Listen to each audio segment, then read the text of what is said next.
খুব আনন্দ হচ্ছে তাই না ছোট পাখি? হ্যাঁ, খুব আনন্দ হচ্ছে ইগল কাকা। তোর এই আনন্দ আর বেশিক্ষণ থাকবে না।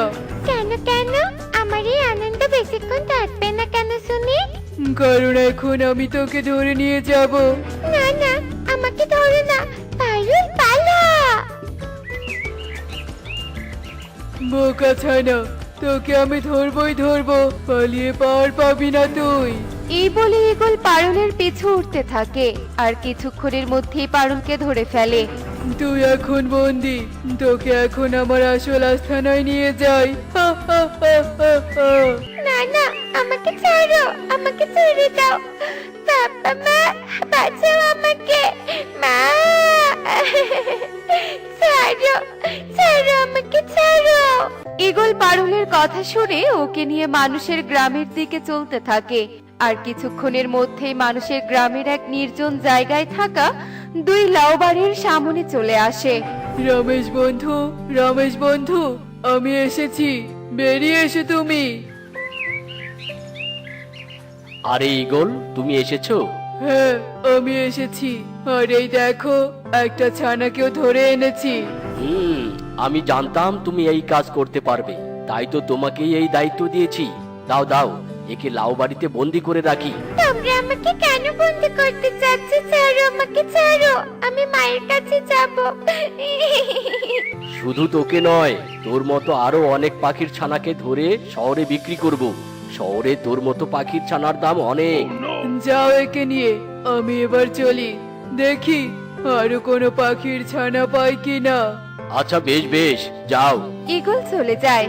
রমেশ পারুলকে একটা লাউ বাড়িতে বন্দি করে রাখে। এভাবে বেশ কিছুক্ষণ কেটে যায়। এদিকে পারুলের মা পারুলকে পুরো বনে খুঁজতে থাকে। পারুল, মা পারুল, কোথায় তুই? সারা দে মা। পারুল, শুনতে পাচ্ছিস? সারা দে। দিদি, কি হয়েছে? এভাবে পারুলকে ডাকছো কেন?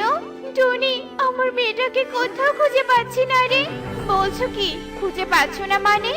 ও কোথায় গেছে? জানি না রে টুনি, কোথায় গেছে। আমার মেয়ের কিছু হলে আমি বাঁচবো না। দিদি, কেঁদো না, ওর কিচ্ছু হয়নি। চলো ওকে খুঁজি। টনি আর বিউটি পারুলকে খুঁজতে থাকে কিন্তু কোথাও খুঁজে পায় না। এভাবে দুদিন কেটে যায়। কনক, আই কনক যে আমাকে বালতি বলছি। এই নে বল।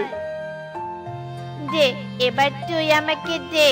টুকি কনক যখন এভাবে খেলছিল ঠিক তখনই ওখানে ঈগল চলে আসে হাতে একটা খাঁচা নিয়ে। আর টুকি কনক কিছু বুঝে ওঠার আগেই ওদের দুজনকে ধরে খাঁচায় বন্দি করে। এই যে ইগল কাকা, তুমি আমাদেরকে এভাবে কাছে বন্ধ করলে কেন? ছাড়ো আমাদের, ছাড়ো বলছি। তোদের ছাড়ার জন্য তো ধরিনি সোনামণিরা। তুমি ছানা চোর ইগল, তাই না? আমাদের বন্ধু পারুলকে তুমি চুরি করেছো। এটা বনে সবাইকে আমরা বলে দিব। ছাড়ো, ছাড়ো আমাদের, ছাড়ো।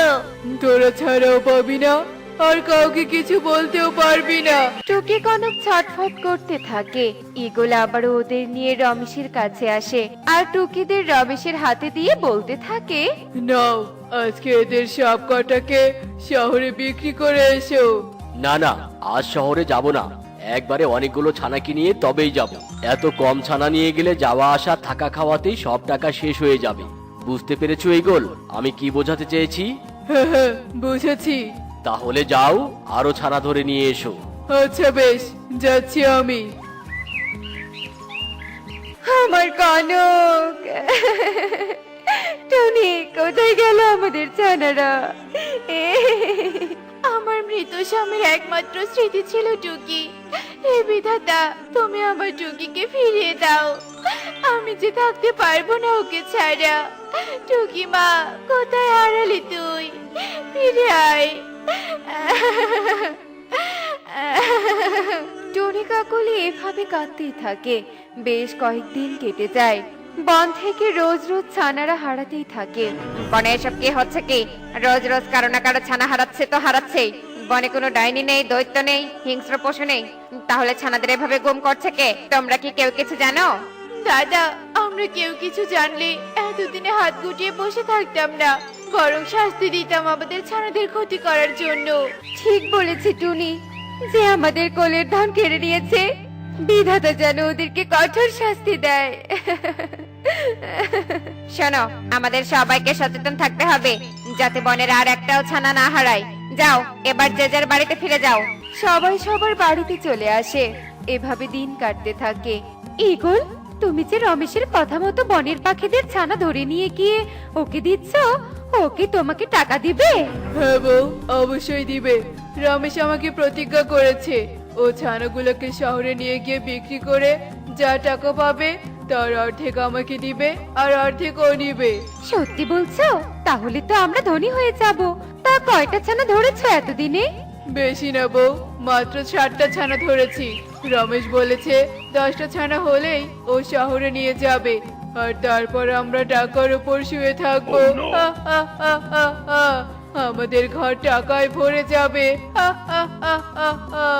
আমাদের যখন অনেক টাকা হবে, আমি কিন্তু 5 গহনা কিনবো, এই বলে দিলাম। তুমি আমার একটা মাত্র বউ, তুমি 5টা নয় 10টা গহনা কিনবে। এগুলি এগুলির সমস্ত কথা টুনি জানালা থেকে শুনতে পায়। তার মানে ইগলি অপরাধী? না না, আর দেরি নয়, আমি এক্ষুনি গিয়ে সবাইকে ইগলের কথা বলবো। টুনি সেখান থেকে বনে চলে আসে আর সবাইকে এগুলির কথা বলে। সব শুনে সবাই বেশ রেগে যায়। ওই বজ্জাত ইগল এসব করেছে, ওকে আমি ছাড়বো না। আমিও ছাড়বো না, ওর জন্য আমি সন্তানহারা হয়েছি। চলো সবাই ওকে গিয়ে শাস্তি দেই। দাদা দিদি, তোমরা শান্ত হও। এভাবে ওকে শাস্তি দিলে আমাদেরই ক্ষতি। আমাদের ছানারা এখন অক্ষত আছে, ওরা ওদের কিছুই করতে পারেনি। আমাদের ছানাদের ফিরে পাওয়ার জন্য আমাদের ভেবেচিন্তে কাজ করতে হবে, যাতে সাপও মরে আবার লাঠিও না ভাঙে। তাহলে কি করব টুনি? আমার মাথায় যে কোনো বুদ্ধি আসছে না। আমার মাথায় একটা বুদ্ধি এসেছে। কি বুদ্ধি? বল বল। আচ্ছা ঠিক আছে, তাহলে তোমরা শোনো। টুনি তার বুদ্ধির কথা সবাইকে বলে। সব শুনে কালু বলে, এটা দারুণ বুদ্ধি টুনি। তুই আর বিউটি ইগলের বাড়ির সামনে যা, আমরা মৌমাছির ব্যবস্থা করছি। আচ্ছা ঠিক আছে দাদা দিদি, চলো।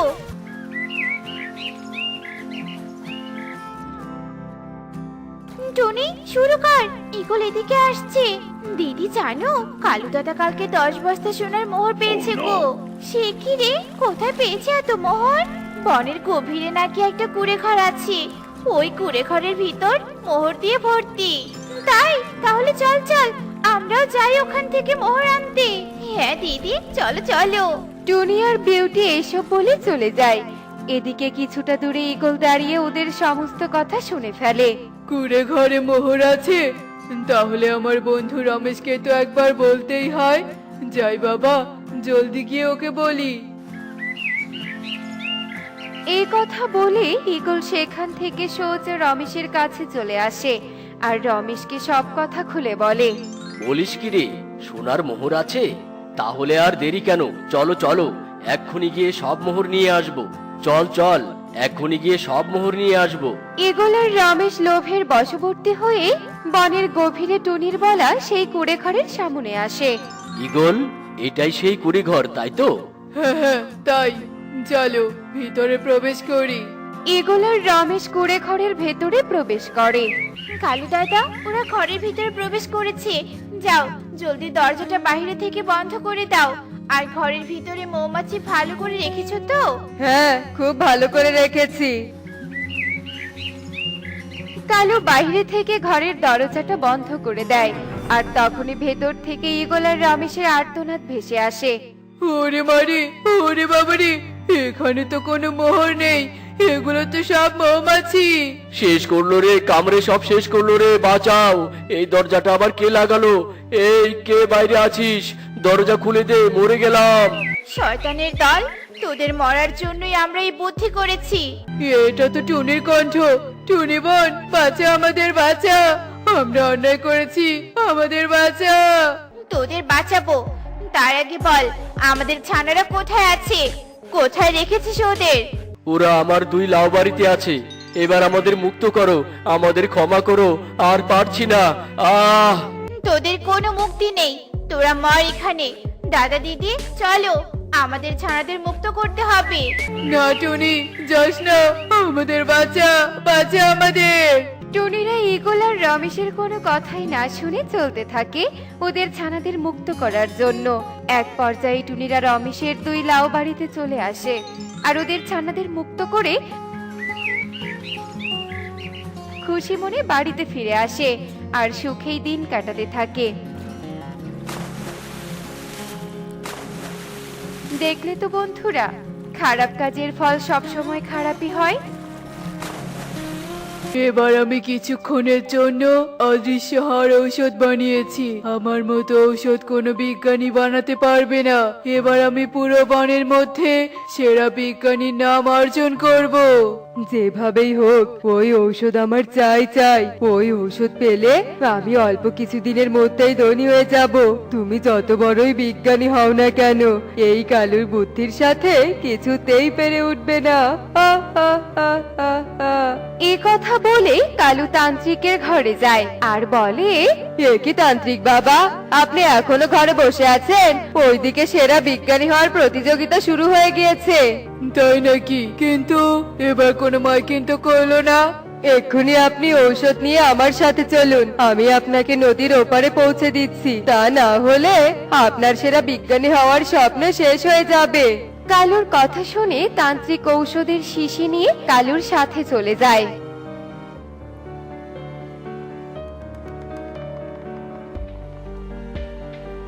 এ কি কালু, তুই আমাকে ধাক্কা দিয়ে ফেলে দিলি কেন? আমি যে সাঁতার জানি না। আমাকে বাঁচা কালু, আমাকে বাঁচা। আপনার থেকে অদৃশ্য হওয়ার ঔষধটা নেয়ার জন্য এত চালাকি করতে হলো। এখন আপনি পানিতে ডুবে মরুন আর আমি অদৃশ্য হয়ে সব ব্যাঙ বাড়ি চুরি করতে থাকি। হা, হা, হা, হা, হা। অন্যকে ঠকানোর ফল একদিন তুই ভোগ করবি। তোর এই চালাকির ফলে তুই একদিন অনেক কঠিন শাস্তি ভোগ করবি। বাঁচাও, কেউ আমাকে বাঁচাও। তান্ত্রিক নদীর পানিতে হাবুডুবু খেতে খেতে ভেসে চলে যায়। এদিকে কালু ঔষধের শিশি নিয়ে বাড়িতে চলে যায়। এভাবে দেখতে দেখতে সেই দিন কেটে যায়।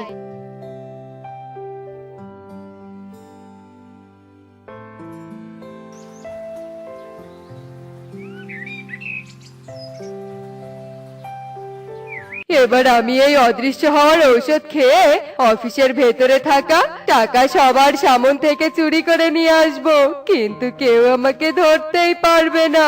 হা, হা, হা, হা, হা।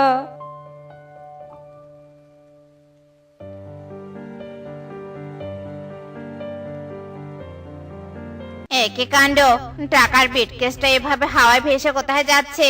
কি ভুতুরে কাণ্ড রে বাবা! কে কোথায় আছো? তাড়াতাড়ি এদিকে এসো। তোতার চিৎকার শুনে সেখানে এক দারোয়ান চলে আসে। একে বেটকেস কিনা হাওয়ায় ভাসছে, ভূত ভূত। সেই দারোয়ান ভয় পেয়ে অজ্ঞান হয়ে পড়ে যায়। আর এদিকে কালো অদৃশ্য হয়ে টাকার বিটকে চুরি করে বনের ভেতরে চলে যায়। আর কিছুক্ষণের মধ্যেই কালুর ঔষধের গুণ শেষ হয়ে যায়। আরে বাহ, এত টাকা আমি একসাথে কখনো দেখিনি। ভাগ্যিস তান্ত্রিক বাবার সাথে চালাকি করেছিলাম, তা না হলে এত টাকার মুখ কখনো দেখতাম না। এরপর কালো তান্ত্রিকের বানানো ঔষধ ব্যবহার করে বনের সব ধনী পাখির বাড়ি ও অফিস ব্যাংক থেকে টাকা চুরি করতে থাকে। আর এভাবে দেখতে দেখতে বেশ কিছু দিন কেটে যায়।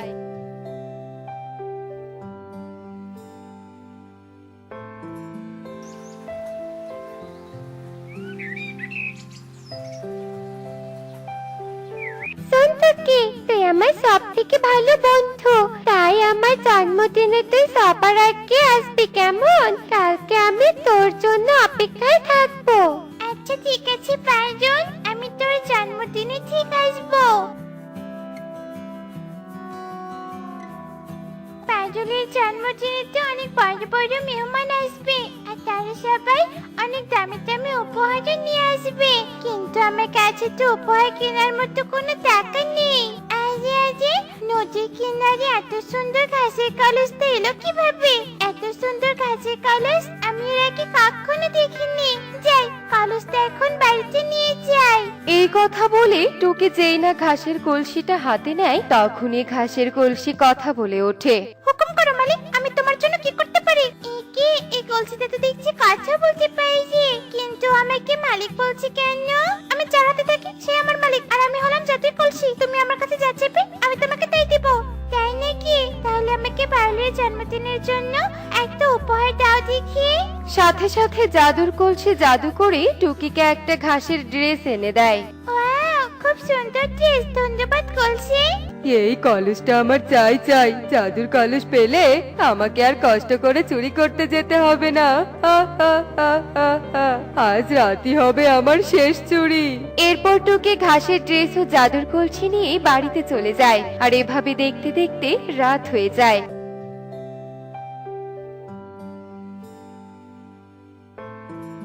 আর কালু অদৃশ্য হয়ে টুকির ঘর থেকে জাদুর ঘাসের কলসি চুরি করে নিয়ে যায়, আর এভাবে দেখতে দেখতে রাত কেটে দিন হয়ে যায়।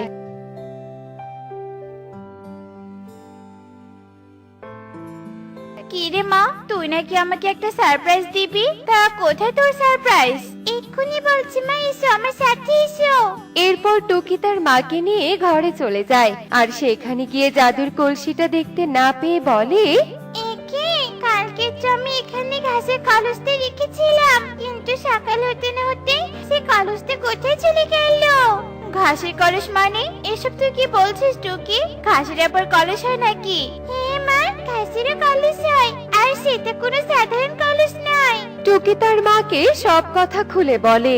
কষ্ট পাস না রে মা, সৃষ্টিকর্তা যা করে আমাদের ভালোর জন্য করে। ওই কলসিটা হয়তো আমাদের সংসারে ক্ষতি ডেকে আনতো, তাই হয়তো সৃষ্টিকর্তা কলসিটা আমাদের থেকে কেড়ে নিয়েছে।